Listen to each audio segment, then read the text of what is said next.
I'm with my dear friend Robin Milling, and she's milling around as usual. Milling about. Milling about. Take two. See, see, that's already one edit. So she's milling about, and she's always about New York City. Um, Robin, welcome to Retroactive. Thank you, Dennis. Lovely to see you. Oh, it's always great to see you, Robin. Robin, I know that we're working with you on so many of your wonderful interviews, and I'd just like to know how you decided to go into interviews, and then how did you go about getting your first interview, you know? So, how I decided to sort of get into this crazy business was actually in college. I went to SUNY New Paltz, Mm-hmm. and it was a party school. So, we always had bands coming through for spring weekend. And actually, I worked at the college radio station. And Duran Duran was coming to our school for spring weekend. Wow, cool. So, yeah. So I said to my general manager of the radio station, can we get Duran Duran to come on to my radio show because I love them? Yeah, they were Simon great. LeBon, of Yeah. course. Yeah. And he gave me the okay. So they came to my studio. They did not know who I was. I think, were a little afraid. And that was my very first interview. It Wow, was, what a great first interview, you know? yeah, How were they? Were they easy to work with or so lovely. So cool? it was just Simon. I wish the other guys came, but it was Yeah. just Simon and I. And he would say things like, "This is the sound of shaking hands," because he knew it was radio. So we had fun. Yeah, we had a lot of Oh, fun. that's great. That's really cool. And Yeah. then, so did you, after college, you moved to New York City? Is that you moved into New York? And then you decided to pursue this. Yes, I was so lucky, Dennis. Should I say Dennis? No. You can say Mr. D'Amico, really. Okay. In terms of pursuing this career, I was so lucky because I really knew from the get-go that this is what I would love to Yeah, do because I love people, I love meeting people, I love talking to people, yeah. I love musicians, and I love the music business. So after college, I said, I'm just going to pick up the phone and call Associated Oh, Press wow. Broadcast. Cool. And I did. And what did they say? And they were like, who is this chick? No. Um, I actually convinced them on the telephone to hire me. That's great. Yeah, as their entertainment reporter. So basically, that opened up so many doors, and Sure. and I just went and just would interview all kinds of rock stars from the 80s. It's wonderful. Yeah, like one I after the like I other. like your style of interview because so many interviews, and I mean throughout my career I've been interviewed, and they ask pretty much the same, stock questions, and you kind of kind of go outside the box, or go through the back door, which I like because you get information out of because I've heard a lot of your interviews, and you're kind of approaching them in a way that I think they find fun because it's not your stock, question. So, what? How did you go about getting that kind of a style of interview? Was it because you felt the other way was too, uh, stoic, or what was it that or did you just from the beginning have fun like that? Well, actually, the way I came about my style was really organically. Mm-hmm. Because I found that, I would listen to a lot of people being interviewed. I used to Yeah. love the Dick Cavett show. Mm-hmm. He was a And great interviewer, oh, he was the best. And really. the key was to listen. Mm-hmm. A lot of times you hear interviews and nobody's listening. They're just going boop, boop, question, Yeah, answer, question. yeah. To me, it was all about a conversation and it was all about listening and following up on the next question, which is organic because you're having a conversation and you're listening, and then it flows. And because I was on the radio, it was like, very gabby. So it was easy to sort of have that sort of flow and that sort of feel, and just, Mm-hmm. whatever conversation came up, came up. And do you feel um, as comfortable doing a phoner than you do when you're on camera with them? Well, doing phoners was a little bit tricky, and Mm, here's something that I also tell, and I do some media training on the side. And what I also tell people is that you have to have a smile in your voice, especially on the phone, especially on the radio, because nobody can see you, of course. So yeah, you have to, your voice has to sound bright. yeah. No, that makes sense. Yeah, so phoners were for that reason a little trickier because you had to like immediately get that rapport with the person. They can't see you. Yeah. Well, I have a great face for radio. I always have, So, what was like the most fun interview that you can recall? I mean, you probably had great ones. Many times you've had fun because you're just such a really easygoing kind of fun person, and I think people, they easily like you and feel comfortable. So, but who really of all of your interviews was like the most fun? Well, I think I had a really good time with Jerry Garcia, I and I'll was going to tell you, say that was a fun interview that you did with thank you. Jerry. Thank you. And I'll tell you why. It was so hard to get to him. But Really? in this business, publicists are your best friend. And I would always make really good relationships with publicists. I would take them to lunch and we would Mm-hmm. schmooze and we would become friendly so that when the time Sure. came to choose who's going to interview their artists, I would be, hello. So Jerry Garcia was somebody that was really not on my radar. I was not a big Grateful Dead fan, truth Mm-hmm. be told. Uh-huh. But all my friends were, and Yeah. they all loved him, and they all followed them religiously. So I felt this could be a little challenging because I don't really know their music, but I clicked with him personally.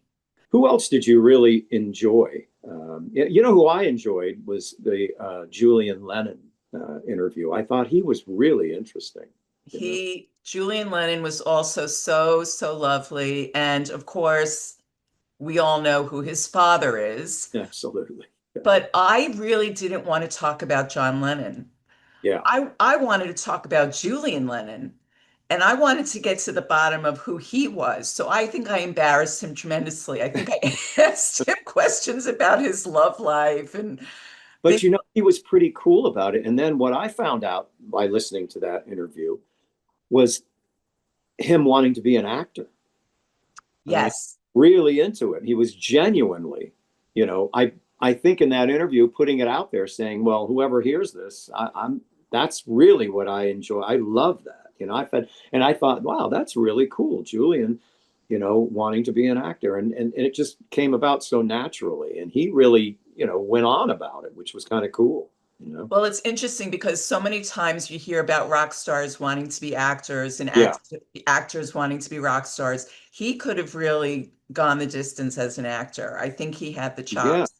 I think Another he rock, still can. I think he still can. I'm a producer. I would be very interested in talking to Call Dennis. that's Um, Julian. Another really unbelievable moment was meeting Roger Daltrey, Hmm. who was my all-time favorite. I mean, I had pictures of him as Tommy on my walls. I was in love with him. Yeah. So he was acting in a movie in New York City called The Yeah. Teddy Bear Habit, which actually never came Wow. to fruition. That's But I got an opportunity to go on set that's great. and interview him on set, and I was in love. Because it's a good thing because sometimes they say do not meet your heroes because you'll be disappointed. Yeah. Yeah. But he just delivered. He was so much fun. And it was just a special, special moment because I did get to meet one of my heroes, and thank goodness he was That's cool. great. And for him to be comfortable too, because I heard that interview, and again, he was very comfortable with you. He was very easy. Tell me someone who was the most surprising to you that you had almost some sort of you felt, I kind of know what this person will be like. And then when you get them, face to face, they're really somebody very different that was kind of surprising? I would say Davy Jones Cool. from the Cool. Monkees Hmm. was the most surprising because I had absolutely no idea that he had so many interests outside of music. He Yeah. owned horses. Hmm. He lived on a farm. He also was very into being like with the earth, and he Right. had like one wife. I thought he was a playboy, but Yeah. Yeah. and so he was very surprising in that way. Yeah. I had I remember that interview, and it was really very intriguing because I didn't know a lot about him, but I didn't realize that was the most surprising because he was very multidimensional, Davey. And who is it that you'd really love to interview and you haven't yet? oh man. Besides me, Robin. Who would I love to interview that I haven't already? Oh, gosh, that's a tough one. Oh my. I ask questions like this sometimes, and I know, now I can relate. I like to be able to stump you, Robin. You are, you stumped me Good. because I really feel like I've interviewed everybody that I've ever wanted to interview. And Yeah, you have over like 1,000 interviews, don't you? something like that. I used to go after people that I liked. It Hmm. wasn't, it wasn't just about they're doing a new album and here's an interview opportunity. Yeah. I would go after them as well. So I got the opportunity again to meet my heroes, to meet the people that Yeah. I adored and loved listening to. For instance, meeting Tony Bennett, Oh, wow. going to his home, Mm. seeing all his artwork, Yeah, he sitting was a down with wonderful him. painter. He was really a talented painter.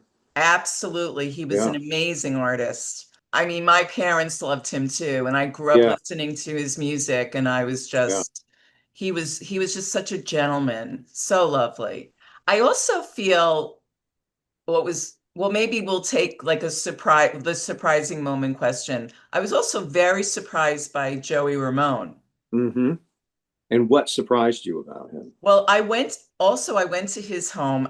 This was the best part about what I did. I had the opportunity of, in many ways, to go to people's homes if they lived That's in New York really City. special. That's great because Yeah, it was very special. And people are so private with that. yeah, he lives on East 8th Street in the village, in the East Village. And I was shocked that he did not clean the room that we sat in. He's very comfortable. There were clothes strewn all over. Wow. And he was so tall, like, so Yeah. tall. That was very surprising. Yeah. If a journalist comes to your home, you got to pick up your underwear. Well, that's the way I felt when I met Martin from Retroactive. He's so tall because I'd seen him mostly in these situations on Zooms and that sort of thing. When I finally met Martin, I was like, oh my God, he's 6'7".